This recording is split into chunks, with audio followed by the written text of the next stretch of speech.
욥기 11장 말씀을 가지고 또 하나의 친구라는 제목으로 은혜를 나누겠습니다.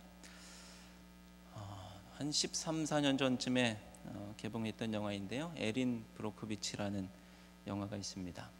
이야기는 이 영화 제목 자체가 주인공의 이름이기도 하고요, 그리고 실제로 그 사건을 당했던 그 사람, 그 사건을 경험했던 사람의 실제 인물 이름이기도 합니다. 이 여성은 싱글맘이었어요. 3명의 자녀를 키우고 있는 싱글맘이었는데 어떻게 하다가 변호사 사무실에 근무하게 되었고, 거기에서 여러 기록들을 살펴보다가 어떤 마을 사람들의 의료 기록들을 살펴보게 되는데, 거기에서 뭔가 석연치 않은 것들을 발견하게 돼요. 그래서 추적하다가 대기업 PG&E라는 기업의 그 마을 그 근처에 있는 기업의 공장에 거기에서 물질을 흘려보내고, 그래서 마을 사람들이 중병에 걸렸던 그런 것들을 밝혀내게 됩니다. 그래서 보상도 받게 되고, 이제 소송을 하게 되고 보상을 받게 되는 그런 이야기가 담겨 있는 이야기죠.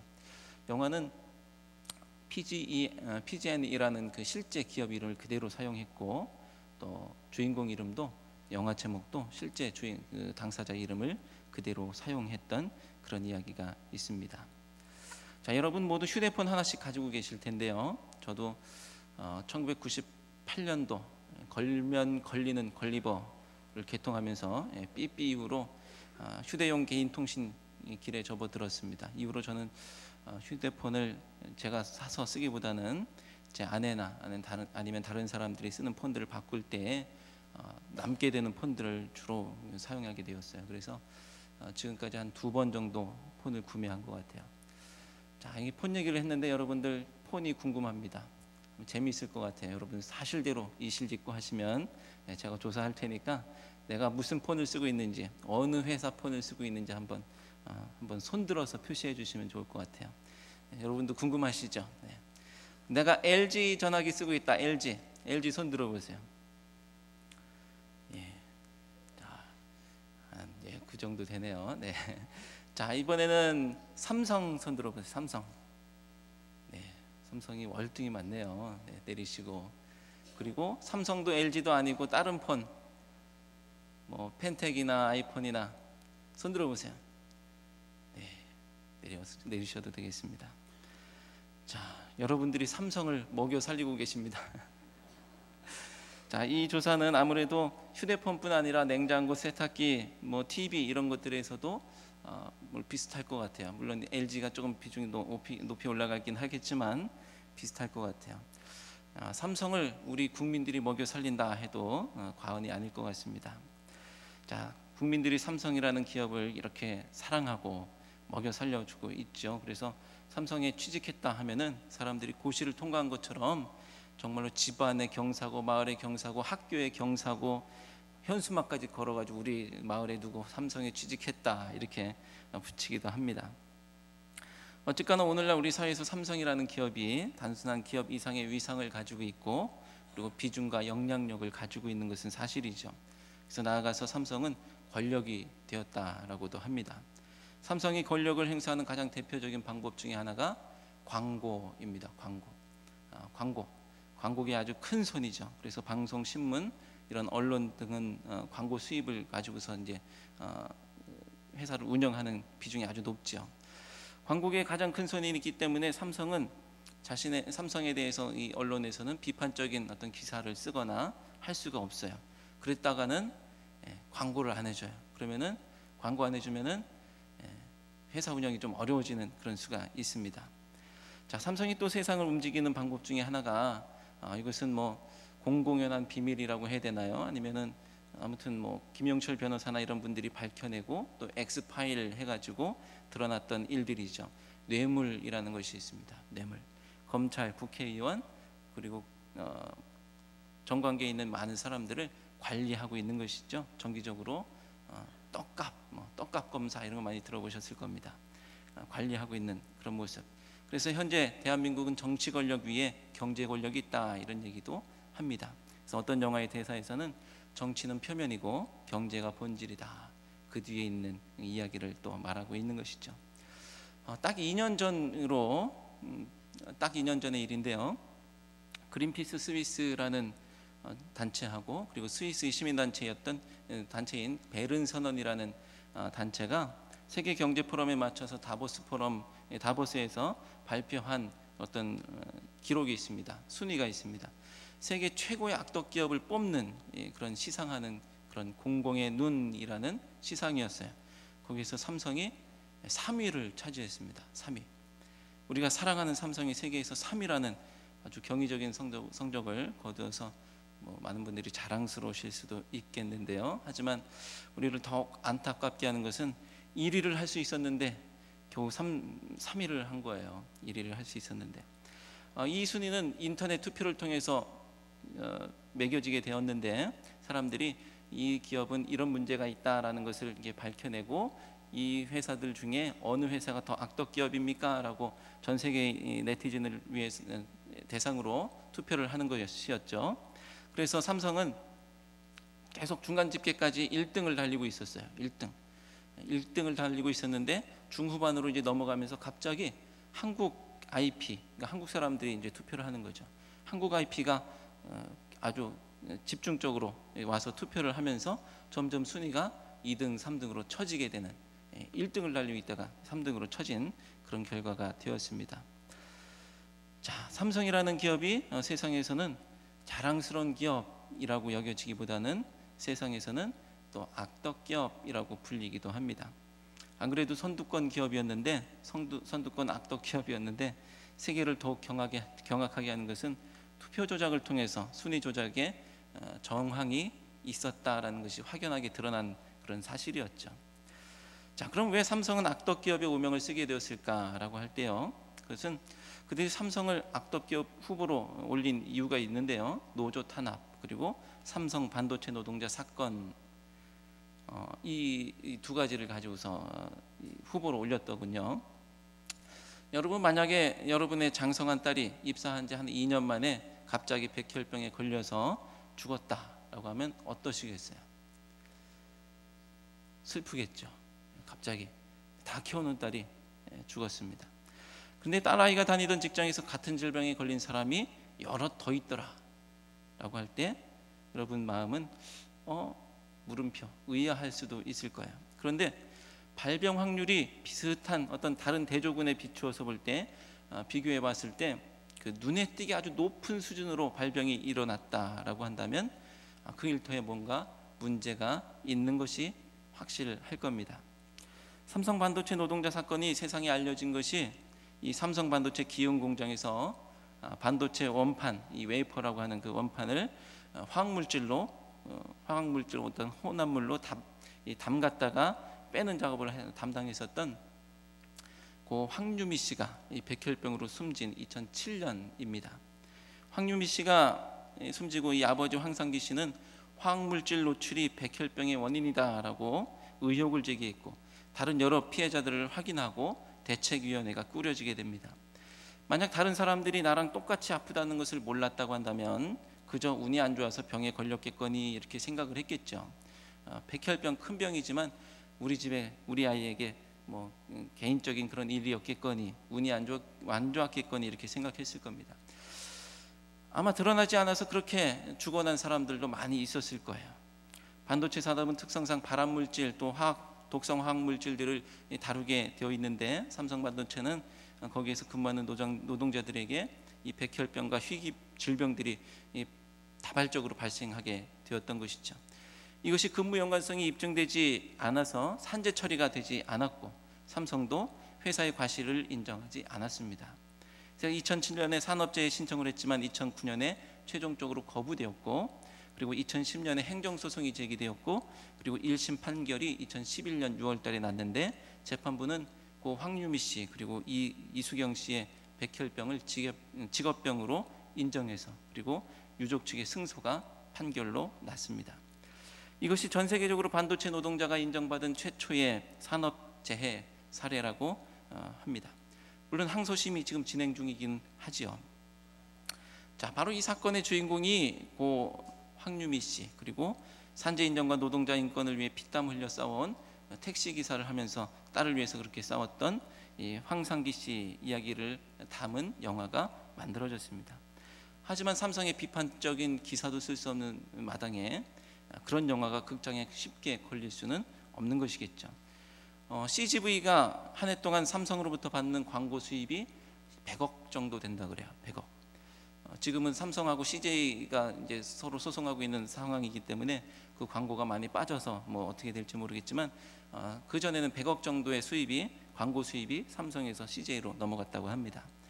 다른 극장도 마찬가지로 삼성이라는 광고계에 큰 손이 없으면 극장 운영이 조금 힘들어질 수도 있겠죠.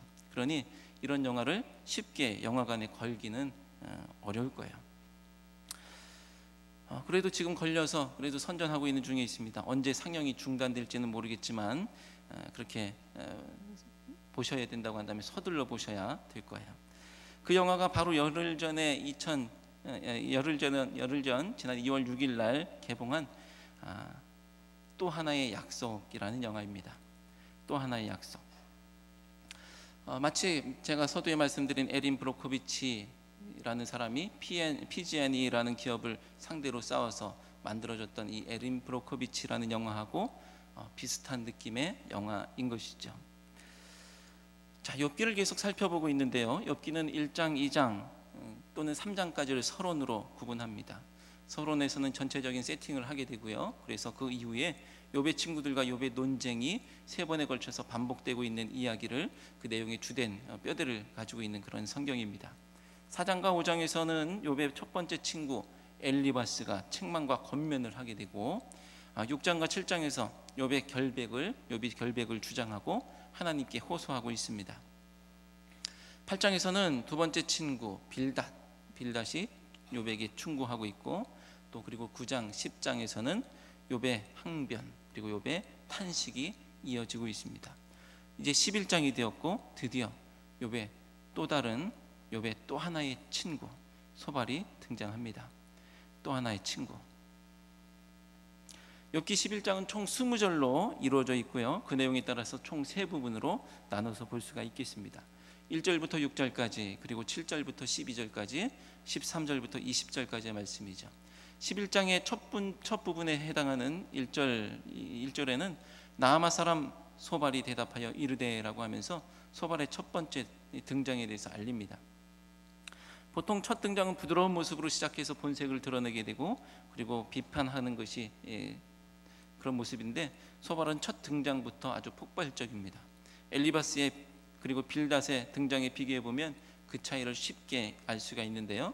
엘리바스가 등장했었던 4장 2절의 모습 보면 누가 내게 말하면 내가 실증을 내겠느냐, 누가 참고 말하지 아니하겠느냐라고 그렇게 조심스럽게 말합니다. 이 얘기는 무슨 얘기냐면 내가 말하면 짜증스럽겠지만 말하지 않고는 참을 수가 없다 이렇게 얘기하는 거예요. 빌닷이 입을 열면서 또 어떻게 말하느냐 하면 8장 2절에서 이렇게 말하죠. 내가 어느 때까지 이런 말을 하겠으며 어느 때까지 내 입의 말이 거센 바람과 같겠느냐. 자, 언제까지 그런 투로 말하겠느냐 하며 너무 세게 말하는 것 아니냐라고 소발이 이렇게 말하는 것이죠.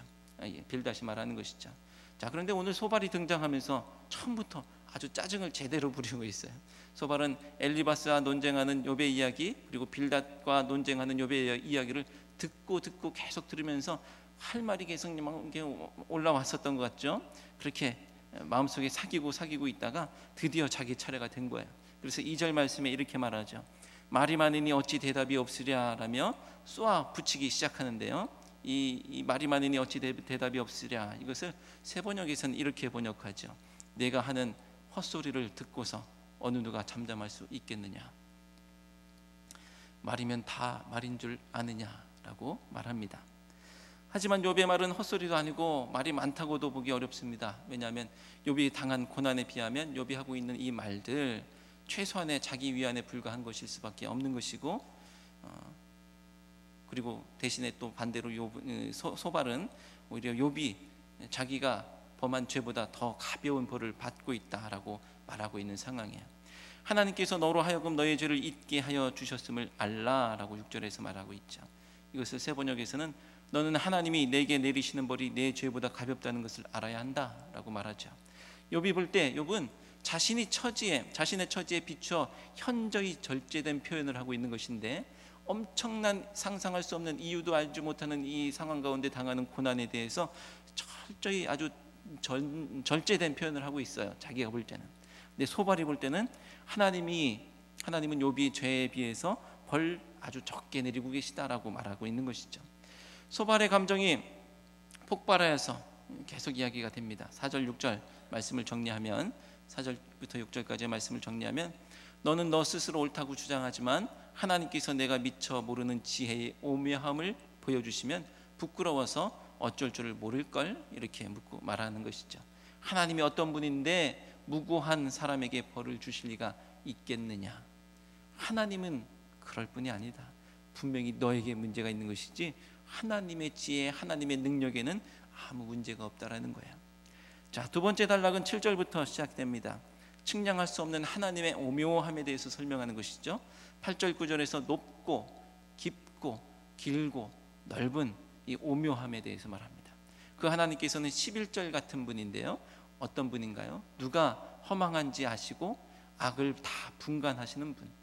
그 높이와 깊이와 길이와 넓이를 측량할 수 없는 오묘한 분은 반대로 우리의 높이와 깊이와 길이와 넓이를 분명하게 아시고 그 마음속에 숨겨진 아무도 모르는 은밀한 죄도 다 아신다랍니다. 이러한 하나님의 지혜와 인간의 지혜의 극명한 대비에 대해서 고린도전서 1장 25절에서는 하나님의 어리석음이 사람보다 지혜롭고 하나님의 약하심이 사람보다 강하니라 라고 은혜롭고 점잖은 표현을 하고 있는데, 소발은 욥을 향한 마음에 아직 그런 여유가 없었는지 12절처럼 표현하고 맙니다. 한마디로 욕이나 다름없는 말이죠. 허망한 사람은 지각이 없나니 그의 출생함이 들나귀 새끼 같으니라. 자, 무슨 말씀입니까? 우리가 읽은 개역개정판 말씀대로라고 한다면 허망한 사람은 뇌가 없어가지고 마치 들나귀 사람으로 태어난 것 같, 들나귀가 사람으로 태어난 것 같다라는 거예요.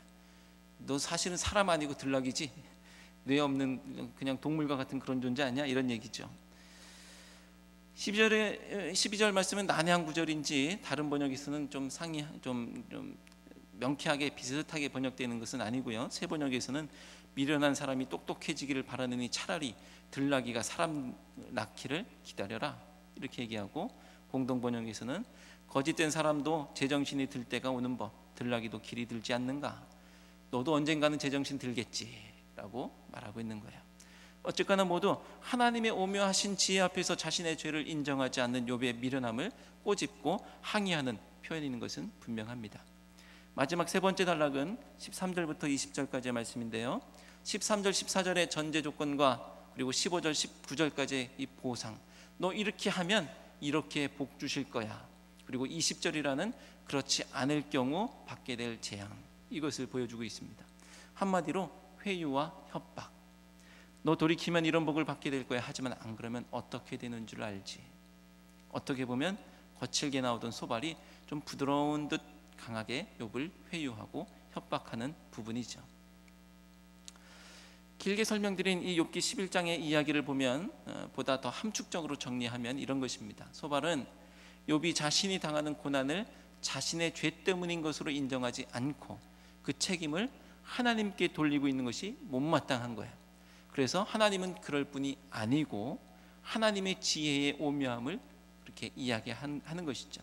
그리고 지금이라도 마음을 고쳐먹고 자신의 죄 때문이라고 그렇게 인정하면 엄청난 복을 받게 될 것이고, 안 그러면 국물도 없어, 얘기를 하는 거예요. 이게 또 하나의 친구 소발이 말하는 11장의 이야기입니다. 자, 그럼 또 하나의 약속이라는 영화를 통해서 고발하고 있는 또 하나의 가족이라는 삼성의 이야기는 욥기 11장과 얼마나 닮았는지 한번 볼까요? 영화에서 삼성이라는 이름을 쓰지 않고 진성이라는 이름을 씁니다. 진성은 자기가 병에 걸려 놓고서 책임을 회사에 돌리는 것이 못마땅해요. 네 책임이지 왜 회사 책임이야. 자기가 죄 지어 놓고서 하나님이 무고한 사람들을 벌 주신다고 주장하는 욥이 못마땅한 소발의 말과 같습니다. 사람들은 진성 같은 대기업이 회사 책임인데 나몰라라 하겠느냐며, 그런 좋은 기업이, 그런 대기업이 왜 그런 일을 하겠어 라고 작업장의 안전에는 아무 이상이 없다, 이렇게 말합니다. 마치 소발이 하나님은 무고한 사람을 벌주는 분이 아니라고 하나님의 지혜는 문제가 없다라고 말하는 것과 같은 것이죠. 그리고 진성은 지금이라도 마음을 고쳐먹고 백혈병에 대해서 회사는 책임 없다라고 합의하고 소송을 취하해주면 엄청난 보상을 해줄 거다. 마지막에는 10억까지 제시했죠. 그리고 마치 이것은 지금이라도 자기 죄 때문이라고 돌이키면 복 주실 것이라는 소발의 말처럼 그렇게 들립니다. 이게 또 하나의 가족이라는 진성의 이야기, 그리고 또 하나의 친구 소발의 이야기입니다.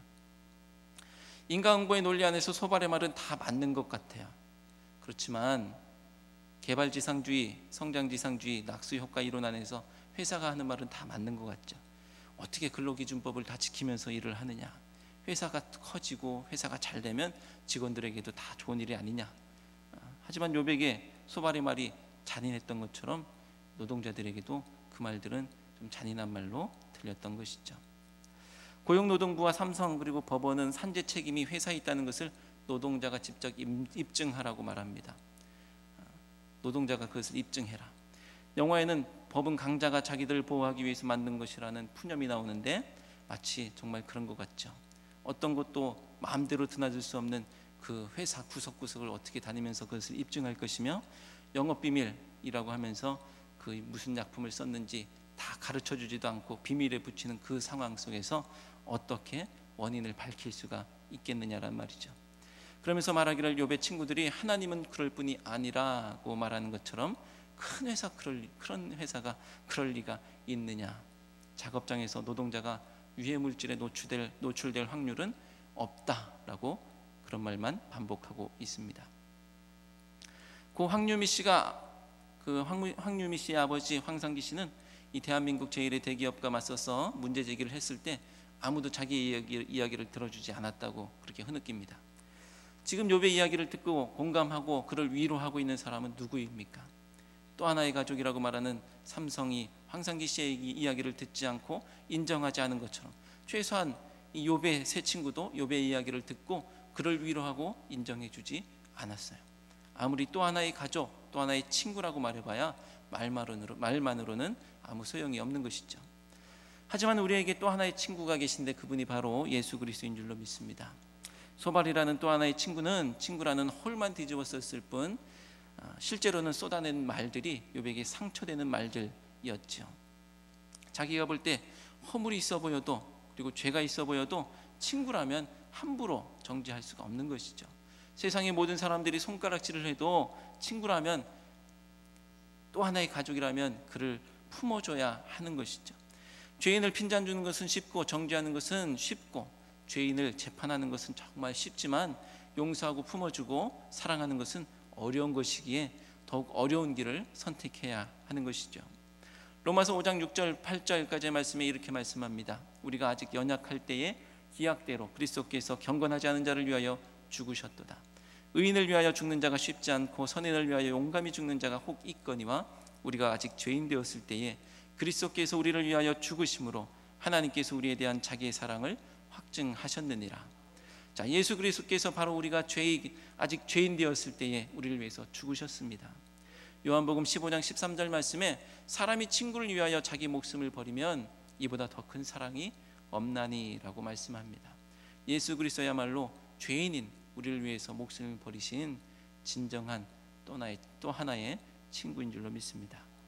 지금 욥에게 필요한 것은 의인을 위해서 죽을 수 있는 친구나 혹은 선인을 위해서 죽을 수 있는 친구가 아니라 죄인을 위해서 죽을 수 있는 친구, 허물없고 부유하고 잘 나가는 친구 곁에 있어주는 그런 친구가 아니라 허물있고 가난하고 망한 친구 옆에 있어주는 친구입니다.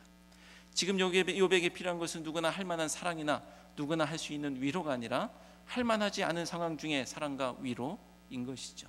그리고 그것을 예수 그리스도께서 행하셨습니다. 더없이 큰 사랑을 베푸신 것이죠. 우리에게 또 하나의 친구가 되어주신 예수 그리스도께서는 우리로 누군가의 또 하나의 친구가 되기를 원하고 계십니다. 기독교의 믿음은 예수 그리스도의 믿음을 본받는 믿음으로 나가야 하는 것이죠. 산재 인정을 위해서 노동자 인권을 위해서 흔한 말로 데모하고 다니니까 주변 사람들은 빨갱이 물들었다, 또 무슨 꿍꿍이가 있어서 얼마나 뜯어내려고 그러는가라고 수군거리고 삼성은 회유하고 얼마나 기운이 빠지겠어요. 그래서 황상기 씨는 얼마간 활동을 하지 않았다 그래요. 그때 딸의 일기를 보면서 그냥 그렇게 보낼 수 없다라고 느낀 그 부인이 건넨 말이 있어요. 당신이라도 나가서 싸워. 이미 황유미 씨는 죽었고 삼성이 회유하기 위해서 제시하는 금액은 아주 큰 돈이에요. 그렇다고 한다면 어느 정도 만족스러운 상황인데 그냥 뭐 더 할 일이 없을 텐데, 하지만 거대 기업과 싸움에서 스스로 성장하고 깨닫게 된 주인공은 더 가치 있고 더 큰 세계가 있음을 알게 되었습니다. 이전에는 정말 삼성이 나라를 먹여 살리는 줄 알았는데 알고 보니까 아까 보셨다시피 국민이 삼성을 먹여 살렸죠.